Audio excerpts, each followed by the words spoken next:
It was crazy. I was talking to Coach Sweeney earlier in the week, and it was just like, I feel like I just got here. I know it's like a very stereotypical answer from every senior, but it really has been. It's gone by fast. I mean, Coach Sweeney always says the days are long, the years are short, and it's a very true statement. But we had the best fans in the country, and just being able to come down one last time and just feeling the crowd, it was amazing. And just spending that time with my family, it's unforgettable, honestly.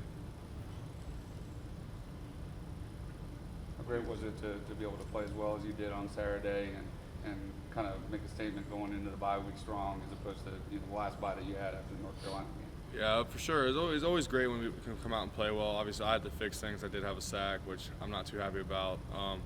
But I don't know. It's a good ending point for the ACC, for sure, for regular season. And then, as everyone knows, South Carolina is a week and a game of its own and a season of its own. So it gives us good confidence as we go into bye week, and just getting ready for them is they're really good. If you were able to finish your career undefeated against South Carolina, would that be kind of one notch below winning a national championship or being in the making the playoffs? I would think, because this is definitely this game is bigger than just the people who played on the field, for sure. It's Clemson versus South Carolina. There's fan bases versus fan bases. So it's just a bigger game than just myself, but it's awesome. It's always a hard fought game, and obviously I didn't grow up in the rivalry, but it's a new found love of it, and I respect it, and it's always been fun. And the coaches put a good emphasis on it, and so do our team. So just trying to finish undefeated and just play the best game we can. I think it's gonna bring a new pride and new accomplishment to my career here. Sean, you guys have played so well in the past 6 weeks. Any regrets about the bye week slowing things down at all? I mean, bye week just told us that anybody can beat us anytime, and we had to focus up and respect the process. And I think it just helped us kind of slow back down and realize that we need to respect every opponent every week and respect every little thing we do getting ready every week. And it's just been fun ever since, just trying to play the best we can and try to finish out the season strong. How about coming into this bye week? Are you worried about losing any momentum after 2 weeks, taking a week off before playing South Carolina? No, because we learned our lesson. I mean, we even though you don't want to admit it, we were a young team. We were a young team when coming to UNC, and I'm sure a lot of us looked ahead, and we learned our lesson. And Coach Sweeney said the stove is hot, so I don't feel like touching it again. I already got burnt once, and we learned our lesson for sure. So I don't think we're losing momentum. I think it's going to be good. It's going to be nice to have a bye week, but we still have the work to be done. And South Carolina, as I said before, they're really good. Even though their record doesn't say that, they play everybody tough, and their D-line's one of the better D-lines we've seen for sure. So it's going to be definitely a lot of great momentum and just focus for these next 2 weeks. What do you remember? You guys faced Kinlaw last year. What is it about him that makes him so good? He's huge. I mean, he's a big dude and he's fast. If you watch a Georgia game, he just plays. He's just on another level. And every game this season, it's not even just him. I mean, he's a great player, and he's going to probably be a first rounder. But their entire D-line is really good, and their entire defense is good. When you watch them on film, you see them running around. Everybody wants to get to the ball. Everybody wants to hit, and they're really physical. So it's just really impressive just watching them on film. I give them all the respect they deserve it for sure. When you watch them, are you surprised at their record?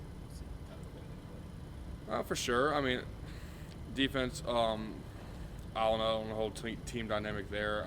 Obviously, I don't watch the offensive side of the ball, so I don't really know what they've done there. But on defense, they've been playing great all year, and they played everybody tough. Maybe strange seeing Tavien in a different jersey. Yeah, it'll be a little different because I still have his number on my phone. He put it in there. It says Tavien Feaster with 2 tigers next to it. So it's going to be a little different. I know our defense will mess around with him a little bit. I hope I see him before game, get to share a few words with him. And brother for life. He came here. He's in my recruiting class. No hard feelings. He made a business decision, and that was his decision. We all respect him for it. What do you remember about going down there, the hostility, the love the fans show you when you go down there? It's kind of a funny moment. This one woman yells at me from the crowd and goes, "Orange isn't a flattering color." I was like, I'm 3'15", I'm wearing a tight shirt. There's really nothing that's flattering on me. Just like, come on now. But other than that, I have friends from high school that are big South Carolina fans, so I always get funny text messages going into that week. And I have a former teammate, Jalen Dickerson, that plays for them. So it's always fun. It's a great atmosphere. I mean, even as I went as a recruit, it was a cool atmosphere. fans are rowdy and they're going to show up. They don't care. We play at 8 o'clock in the morning there. Their fans will show up. It's a rivalry game. It's going to be a fun atmosphere. I mean, I know they tend to get a little aggressive, and last one down there threw stuff. But I mean, it happens. I'm sure. I mean, their AD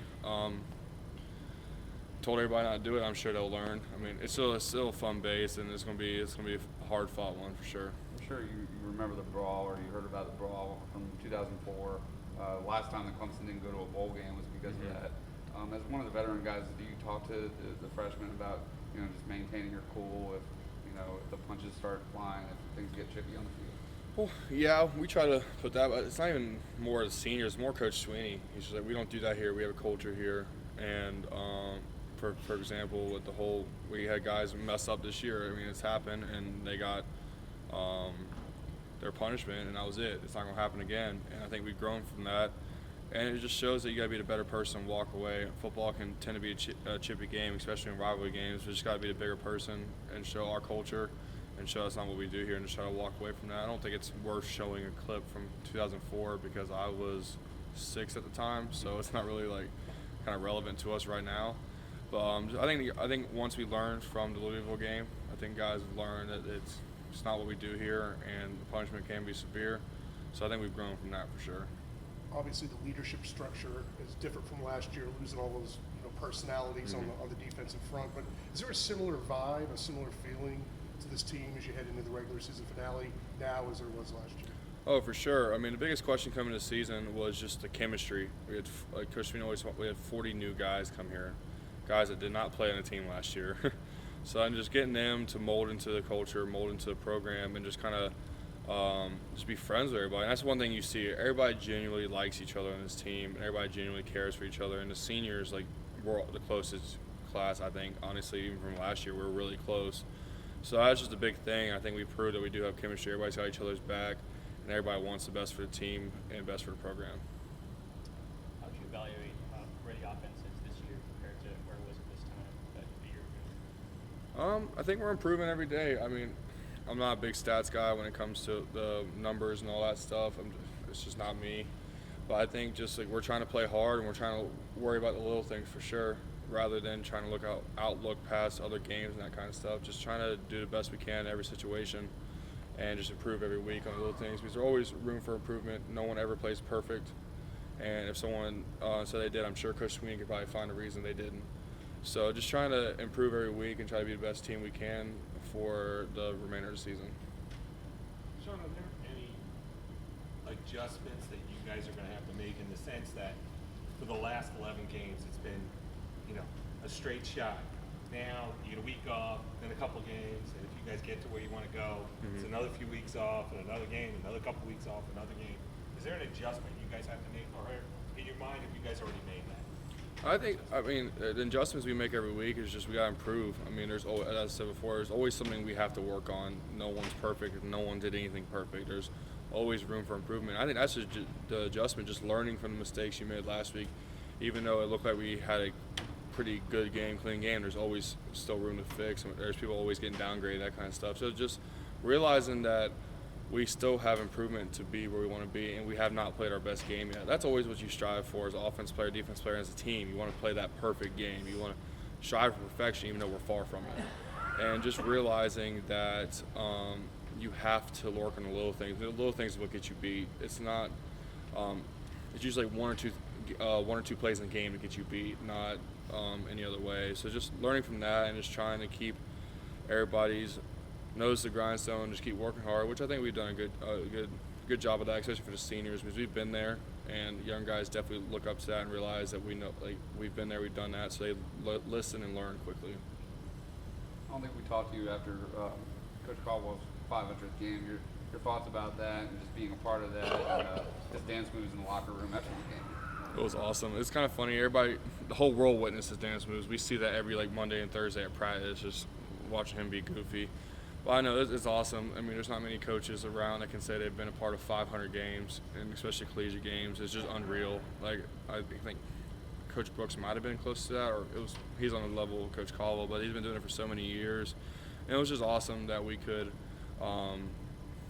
be a part of that, but also run the ball like we did that night. I think we were successful running it pretty well. So just and O-line coach, we're running the ball well, we're doing a good job. So just doing that in his honor, just being able to celebrate with him after the game, and all the O-line take a picture with him, it was just cool. It was a cool moment.